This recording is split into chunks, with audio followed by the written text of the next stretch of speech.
এ ভাই তোরা হুন মফিজ ভাইয়ের খিচুড়ি বেড়া আসাত বুটটা তোরা উনো দিবি। তোর কথায় তো কেউ বুট দিত না, আঙ্গর কথায় বুট দিব লাগবো। আব্বা না আব্বার পাহেও দিব।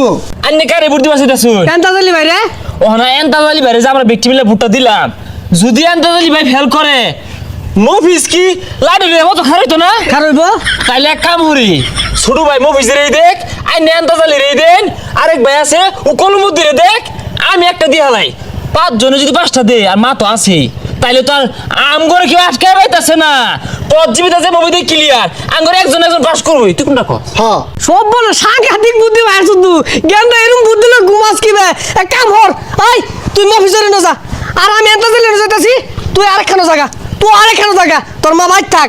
তাইলে আর বয়ে থাকলে লাভ কি, আমি মিটিংটা করে তুই গিয়া। হ্যাঁ যেই পাস করুক আঙ্গর বাপ পুতরে প্রথমত কেউ আটকায় পাইতো না, আমরা হইলাম সুবিধাবাদী বুটার। ভাবি এন্তাজালি বাইরে ভুট্টা দেন যে পাস করলে মিষ্টি খাওয়াম। চাচা সোলমতি ভাইয়ের বদনামার কা ভুট্টা দিবেন, পাস করবো কিন্তু। হ্যাঁ চাচি ঠিক আছে, কলমুদ্দি ভাই পাস করলে সব সময় পাশে থাকবো। এই মফিজ ভাই খিচুড়ির মতো বলটি মারে। হ্যাঁ মফিজ ভাই